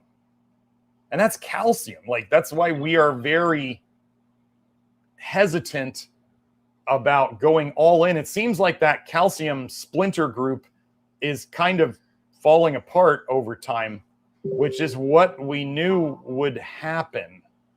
We kind of knew that was coming. They just needed long enough for the duration paradox to settle in. But I have to from what Intuitive said, Intuitive IFS therapy. I got a little bit of a lipofuscin spot, and I haven't checked in the mirror, but I've been using PEA cream on my face, and it's been looking amazing lately. And I didn't really have too much issues there, but yeah, I'll check on the little spot. I just don't have a mirror right now to see. But can I talk about neuropathy in my mom? And, yes. Okay. And whether you can take it orally and topically. Okay. So like I was kind of alluding earlier before, it's like, let's get it where the problem is too. Like, getting into the serum is not helpful, as I think we've demonstrated either on here today a little bit, or talking about why you don't need ultramicronized or micronized. It's the serum levels don't matter. It's the issues in the tissue. So we need to get it to the troubled tissue that's having a problem. And getting in your gut, there's a very clear gut and skin interaction. That's hard to deny. And then so we're getting it there, and we're also putting it where the problem is on the outside. So we're getting in the gut skin connection point with taking it orally, and we're putting it on the outside too. So you absolutely can. All right. And so some people ask me, well, does it count towards my daily milligrams of PEA? I'm like, I don't know. It's totally up to you. Or will it have, one person asked, thought that maybe that it was keeping them up at night, and will it keep me up at night if I do it topically? We don't know. Okay. So a lot of things act differently topically. Sometimes they do, but yeah. So that's something to watch out for. Sometimes skipping that gut or that first liver pass can have different effects and possibly be better tolerated. But if you're able to tolerate both, you can do them both, and you'll get possibly benefits faster or more comfortably. And you just got to be open to trying it. Yeah. You good? Oh yeah, and my mom. Yeah, I was just gonna say, my mom, when I was visiting her in California, and she was a dentist for a number of decades and worked with stainless steel tools and got nickeled. I'm very certain of it, and was drinking coffee out of stainless steel cups on an empty stomach quite frequently. So I definitely helped her out with that and gave her an RO system and did what I could. Some air filters that were carpeted in dirts, but we tried to take care of our parents as best we can. But I made her some lotion, and she was worried. Well, all the studies on neuropathy and PEA on the topical say it takes 3 months. I'm like, no, Mom, the studies are typically 3 months. It doesn't mean it takes 3 months to start working. I was trying to tell her that and explain how these studies work, because she's like, I'm like, did you go on PubMed? She's like, yeah, So anyways, she's, she didn't grow up with PubMed, and I did kind of, but yeah. So that's the thing. It's not necessarily going to take 3 months to work. It can work pretty quickly. And we found our people are feeling great from it within the first week or two. So, that's always nice when if something's helping you, and then the benefits are accumulating. And then just because they check them at the first point and then the 3 month point in the research does not mean it takes 3 months. So, just look out for benefits early on and try to see how it helps you. There may be some, I'm open to all feedback from hearing about this stuff, but there may be some kind of retracing happening at first, but maybe that doesn't mean you need to go down. Maybe you're just have to retrace it and stay at the same dose, or you can go down. There's always that. That's always something you can do, as we say. But overall, it will help. It will help that issue. I believe that. I think it's similar with the MSG, is that people were having, little stirrups like I did when I first took quite a lot of MSG, trying to fix my issue there. But overall, it helps the problem, and you just sometimes have a little retracing at first, I believe. Yeah. Did I sum that up okay? Yes. Okay. So Joe, before you show that image again, I wanted to just hit on one more comment, and then we're going to hit on the image Joe showed there for a second, and then we'll wrap it up. Okay, so Ola said, I just got my PEA and I took 1.5 teaspoons, felt like an overdose. Oof. I'm still nauseous today and hot flashes. When can I start with the correct dose, and will I be okay? Well, I think I may have been. I think I may have been overzealous. Okay, so we're going to tie all this together. First, remember that the dose on even the serving size on the powder or one capsule is 600 milligrams, a quarter teaspoon. Okay. Yeah, she took. So Ola, you 3.6 took grams. six capsules, or a teaspoon and a half, which is 6 quarter teaspoons. Yeah. So you took a lot. 3.6 grams versus 600 milligrams. You took 6 times the dose. And if that was your first dose, as we talked about, could it cause a bit of a detox? Sure. Yes. We don't see this very often. Actually, let me show you. So we have this. So we'll get back to when can you start with the correct dose. We don't know. Let me see where. Maybe wait for the space where they're calm down. Where was it? I want to find the one where. Did you tell them about the Schumann lately? And yeah, I'm going to get into that right now. So we have. So this is what Intuitive IFS Therapy said. PEA is an amazingly side effect free. I'm so sensitive to supplements, and I'm amazed that I can get away with 3 doses of PEA a day. Right. So I want you to see that, like, could people have in the literature, could people have, you see in the literature, they say people didn't have side effects, or they were absolutely minimal and nobody quit. They're checking in again 3 months later. So we don't really know what happens that first week. Okay. Right. Usually they're not checking within the first week. Yes. So anyway, so what we're seeing is that it gets along with people really well. It's all, as we always talk about, it's better to start slow, small and slow, and then move up. So yes, you may have taken too much, Ola. And what I would suggest you do is you wait for these symptoms that may have been caused by the too much PEA. Bye, Dagmar. Thanks for joining us. What's that? Oh, I was just saying bye to Dagmar. Okay. So I would just wait for those symptoms to resolve, which they should go away if you took too much and it just kind of caused a detox reaction, like dumping of the stuff into your system of fatty toxins, and then just try again at 1/8 of a teaspoon, maybe 1/4 of a teaspoon at the most, just once in a day. See how that goes. And if that goes okay, then you could start progressing upwards if you wanted to. So now, let's get Joe. Can you show that Schumann picture again? Okay. Did you send it to him already? Can we get rid of that comment on the bottom? So I just wanted to cover, we don't usually cover too much on space weather. However, can I get rid of that? Yeah, there we go. Okay. Where's the current one? So the top one is the most current one. So I just wanted to show you guys this, Monday, the 27th. So last night on the Schumann, when you see the white spikes, especially when they're off the chart. I don't know if you know about Schumann.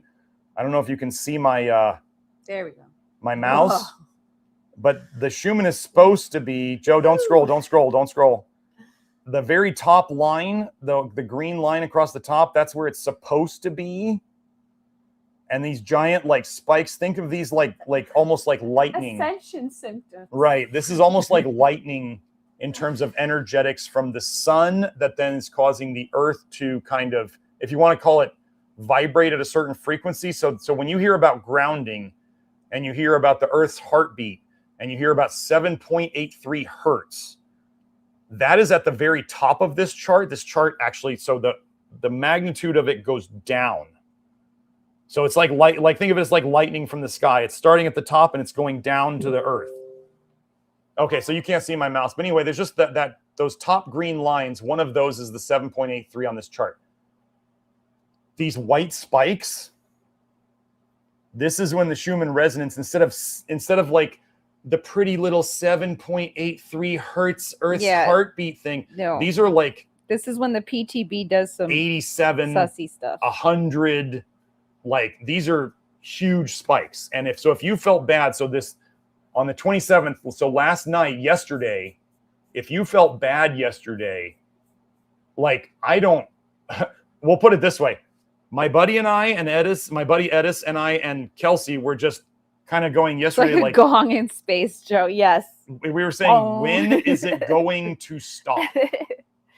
Like it just, because I have alerts on my phone and it just kept sending alert after alert. And I'm usually pretty chill. And I was getting like light sensitivity and air hunger and butterflies in my stomach. And I was like, what is this? Yeah, it's that. So just so you know, like if in these last, so Joe, now can you zoom out so we can see the whole image? I'm gonna go get ready. Other way, Joe. Okay, so these overlap. So when you're looking at these, I'm gonna go get ready. Okay, turn off your mic. Okay, all right. Bye, everyone.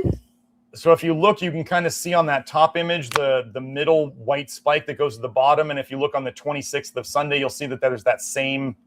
And don't forget to make the lotion. Oh, right. Put the lotion on your skin. It puts the lotion on its skin. Yes. So anyway, you'll see that these days overlap. It's not just one day on the images. You can match up the parts of it. You can see the same patterns that are overlapped day to day because those graphs are longer than a 24-hour period. But anyway, so what we're getting at is in the last 5 days, there's been a lot of Schumann. There's been, if you follow space weather stuff like Stefan Burns, Stefan Burns, there was, if you know anything about this, there was literally a coronal hole with a sunspot in it. So there was a sunspot in a coronal hole. I had never seen that before. And he was kind of talking about it going, I don't know what this is going to do, but what we're seeing in the Schumann is there was a lot of stuff. So anyway, just know that if you felt bad recently, this could very well be it. Okay. So we're going to, it's Esther. Intuitive IFS therapy is Esther from the Love Your Liver Forum. Cool. Awesome. Glad to have you here. So let's start running these text things. Okay. So we're going to wrap it up now. Sorry I didn't get to chats today. We have things we have to do around the house that we got to get done, our appointments and all sorts of stuff. So we're going to follow through the links here. So nutritiondetective.com, that is our main website. That's where you can find our supplement shop. That's where if you want to buy magnesium lotion, the best magnesium lotion on the market to mix with some PEA. We don't sell PEA yet. We are working on hopefully a PEA supplement and the PEA lotion with magnesium and zinc and niacin all in it. So it will be, that's the plan. We got to see how all these things play together in a lotion. We're still trying to figure that out. My formulator's waiting on the PEA to arrive. So anyway, there's the shop. That's where you can get the magnesium lotion. There is the VIP store. That's for our Love Your Liver members to get discounts on all the supplements. There's the Love Your Liver membership, which is, we'll go over in a second, consultations with Kelsey. You heard her chatting here today. We blood tests and hair tests. And then we have instructions for the supplements on our site for each one of them. So don't forget that that's there. We have the Love Your Liver program at members.nutritiondetective.com. That's the direct link. You can also find it on our main website under the membership tab. If you want to sign up for our email newsletter, we've been trying to announce the Love Your Liver live stream and the Inner Circle archives when we put them up. And like last newsletter we sent out, I sent out the magnesium lotion and PEA recipe. So our newsletter is actually useful. And sometimes we put in flash sales and things of that nature. So if you want to sign up for that, go to madnessofmodernnutrition.com, or you can find it at the very top of our website. YouTube, youtube.com/nutrition detective. You're already here. Joe's got that going. Rumble. There's our Rumble user/nutrition detective. If you wanted to see episode 198 of the Love Your Liver live stream. Funny thing, so when you guys heard me try to correct Kelsey about not using certain naughty words on our YouTube channel, well, there was a certain 3-letter acronym that cannot be named that she used on episode 198, and I didn't know it was such a problem, and that's why that episode is not on YouTube anymore, and it is only on Rumble. So that's why I wanted to correct her, and now I'm going to edit the video. So this video will not be up as a live stream. This video will be up as a video on YouTube, because I want to take out that C word that we are not allowed to say. I gotta watch Kelsey, man. She's not used to doing this as much as I am. So Twitter, x.com. I'm on Twitter. We're posting all our shorts on there. For those of you guys who are subscribed to us on any of the social media, we've been putting up new shorts that I've been doing. Somebody said that the AI had gotten really good, and it sounded just like me and it looked just like me. And I was like, that's not AI. That's me, just with I have a different lighting setup and a different, and I'm using my phone as the camera instead of the video camera. So anyway, that's X. We're on Instagram. There it is, the.real nutrition detective. And then Facebook, we also have the.real nutrition detective. So we're the same on both the Meta channels. TikTok, if you go there, TikTok, whoa, that's just blows my mind. When I go there, I'm like, this is just slop. Anyway, at Nutrition Detective there.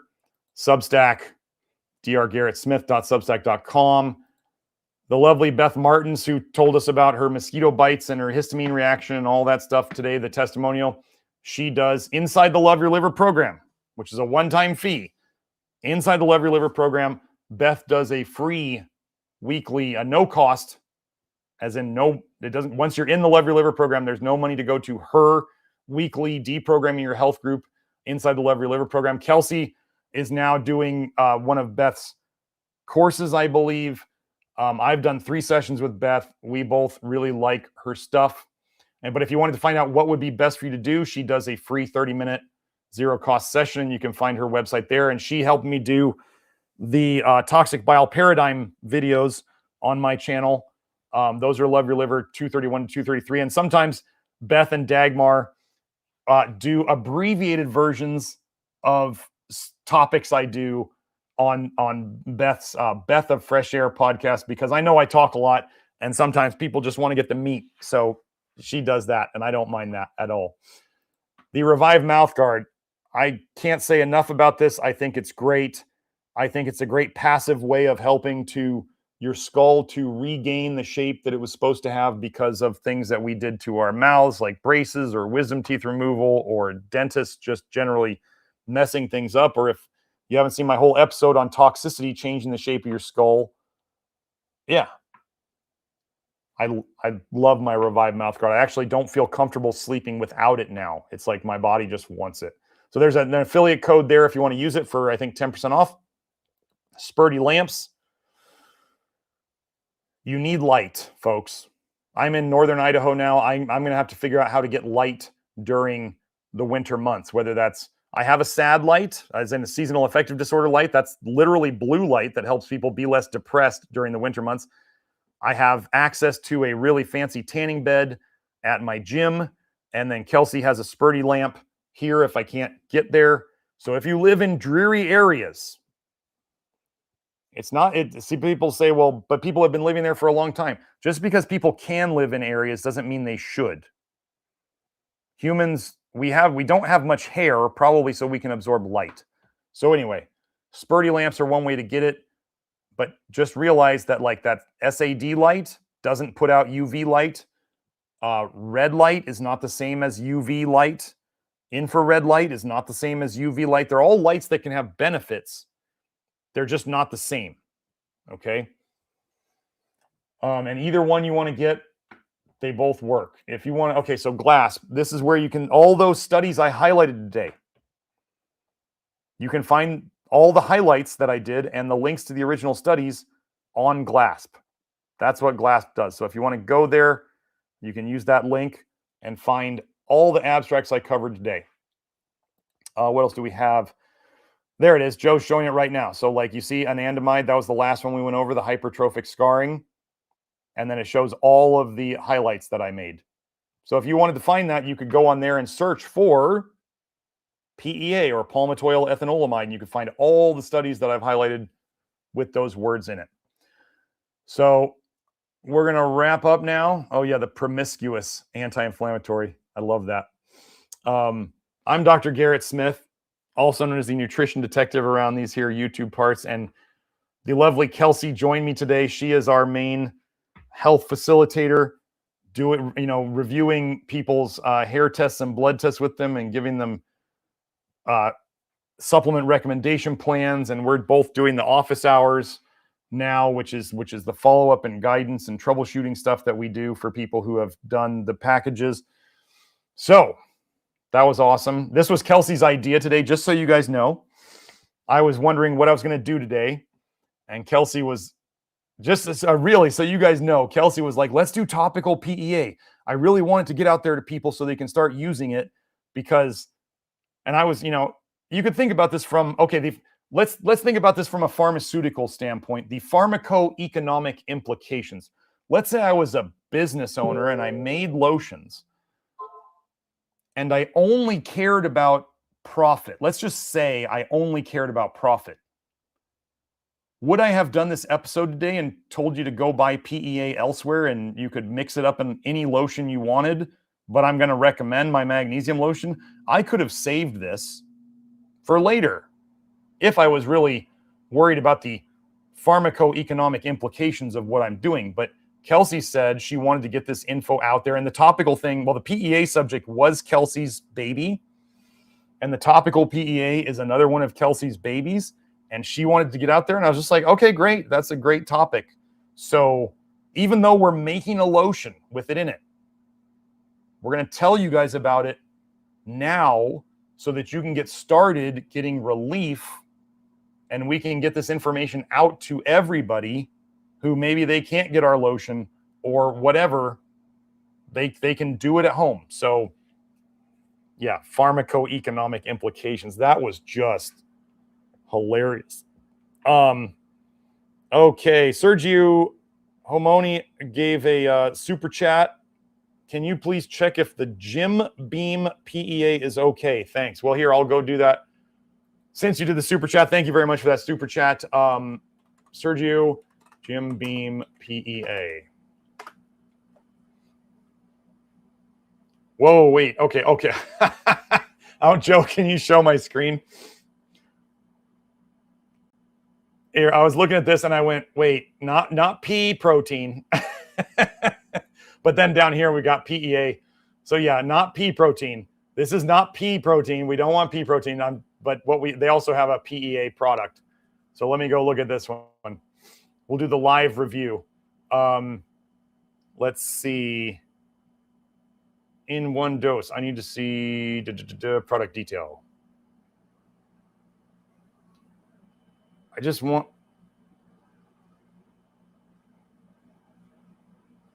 Here we go. Wow, that's a lot of information. You don't see this on American stuff like target user unisex. That's like that is a lot of information. They're saying it's vegan, so I don't know what they're making it from. Composition and dosage. That's what I should have looked at. Okay. PEA, the capsule of hydroxypropyl methylcellulose. That's the vegan capsule, folks. That's what they use. We do gelatin. We do gelatin capsules. I don't want this. I'm sorry for those of you who are vegan and want to take our supplements. I'm not doing this. I'm just not. But okay, so Sergio, I don't mind if this is all you can get, and that's the capsule, I don't mind it. I'm saying for our products, we're going to make gelatin. Anti-caking agent, magnesium salts of fatty acids. I believe what they're saying here is magnesium stearate. They're trying to not put the words there because, folks, okay, let me tell you what's going on. So like some people, they see the Pectaclear and they go, oh my gosh, it's got magnesium stearate in it. I'm not going to take that. It's stearic acid, which is a normal fatty acid found in beef, bound to a magnesium molecule. Like sometimes we actually have to literally use our brains and go, stearic acid bound to magnesium. That will likely break apart when it's in your body into stearic acid, which you eat every time you eat beef, and magnesium ions. Now, do I want magnesium stearate in my supplements that I make for you guys? No, I don't want it there. Am I still going to take Pectaclear because that's my only option for that right now? Yes.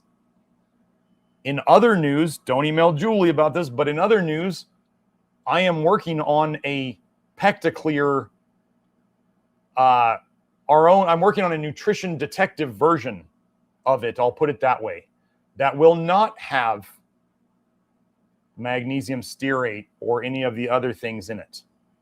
So you guys know how I make my stuff. I think Pectaclear is a brilliant product. And I've been working on sourcing the correct ingredients to do my own.